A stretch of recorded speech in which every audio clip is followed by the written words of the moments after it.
Je vais corriger ton projet fil rouge sur remplir la fiche d'entreprise et créer un persona. Alors tout d'abord, ce projet concerne la mise en œuvre d'une place de marché entre particuliers pour articles de glisse de seconde main. Cette application est faite pour le compte d'une entreprise qui vend des articles de glisse haut de gamme et durables. Dans le cadre de leur démarche éco-responsable, ils désirent prolonger la durée de vie de leur matériel en favorisant la vente entre particuliers. Donc ça, c'est à noter. L'entretien et la réparation. Les transactions ne pourraient concerner que des articles de la marque. Ça aussi, c'est important.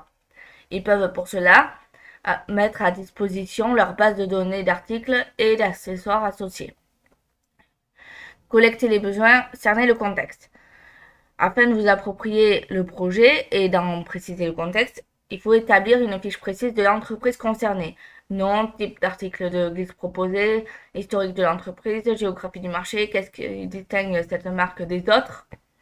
Et créer deux personas. Un vendeur, un acheteur. Un vendeur ou une vendeuse et un acheteur ou une acheteuse.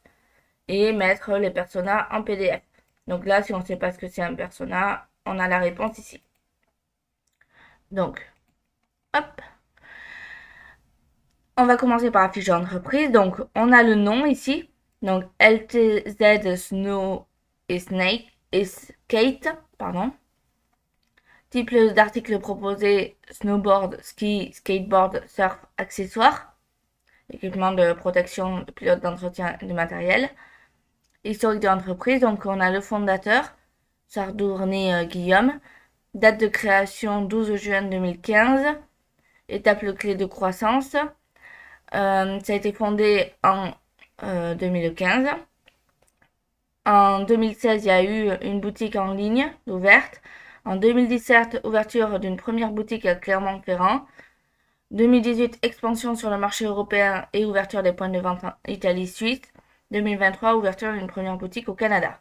Donc c'est intéressant parce que ça a quand même lieu dans une période très courte, toutes ces ouvertures. Alors là, bon, c'est un accessoire, un annexe, ce qu'on pourrait dire, mais est-ce que ça marche vraiment pour ouvrir dans une durée aussi courte autant de boutiques? Ou voilà, c'est des questions qu'on peut se poser. Géographie du marché, donc Europe, France, Italie, Suisse, Autriche, Amérique du Nord, Canada. Qu'est-ce qui est distinct de cette marque des autres? Éco-responsable, matériel haut de gamme, service après-vente irréprochable. Donc, si on regarde, ça répond plutôt bien à ce qui est demandé ici. Donc, c'est bien ça. Ensuite, créer deux personas. Donc, nom Quentin Ria, âge 29, profession représentant Books Running, secteur Auvergne-Rhône-Alpes. Alors, comme je ne sais pas ce que c'est ça, hop, on va chercher.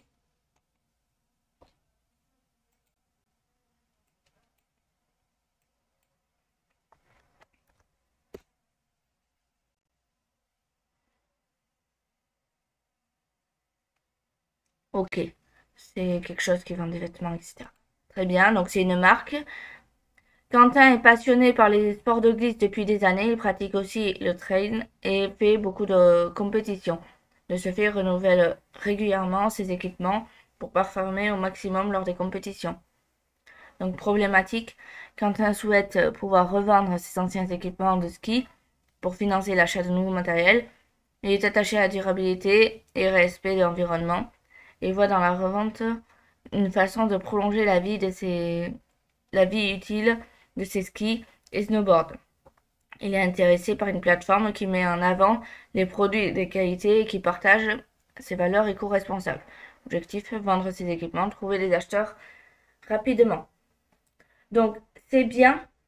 Alors, on se doute que il habite dans le secteur Auvergne-Rhône-Alpes, tout simplement parce que bon, ben, t'as mis ta profession, mais en théorie, normalement, on met l'adresse. Ensuite, autre chose qui manque, c'est les forces et les faiblesses. Donc, tu en as plus ou moins parlé, mais c'est vraiment, on a en gros la présentation de la personne, et ensuite, force, qu'est-ce qui ferait qu'elle viendrait, faiblesse, qu'est-ce qui ferait qu'elle vienne pas. Là, tu en as plus ou moins parlé, mais c'est pas très distingué en fait entre les deux. Ensuite, on ne sait pas quelles sont ses appétences technologiques.